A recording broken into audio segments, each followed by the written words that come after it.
Hello guys, luto tayo ng pansit bicol guys. Ayan.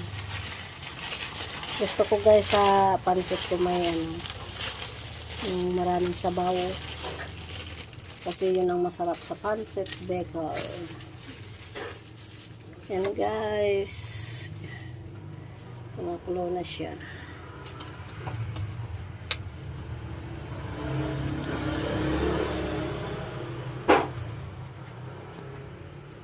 Paanoin muna natin to guys. Palambutin bago ilagay yung ating mga gulay. Ayan guys yung aking mga gulay. Carrot saka beans. Repolyo. Pero guys, para sa akin mas masarap yung pitsay. Kaso ang pitsay ngayon guys, alam niyo ba kung magkano ang presyo?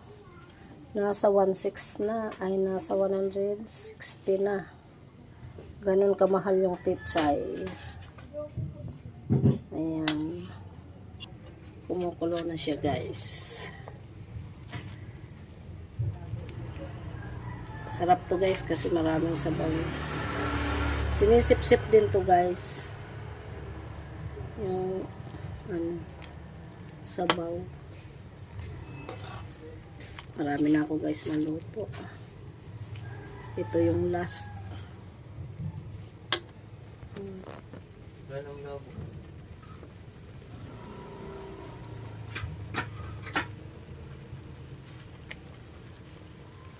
Ayan, ilalagay na natin yung carrots at beans.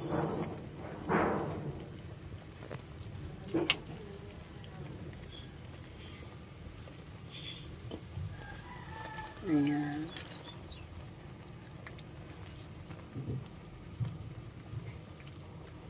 Diba guys? Yan ang gusto ko sa pancit bacon. Yung may sabaw-sabaw. Tapos may dinuguan ka pa nito. Saka yung maruya. Tapos may konti pang sili. Ay, naku, napakasarap guys. Ayan pa guys. Ilagay ko na lahat. Sige po guys, thank you for watching.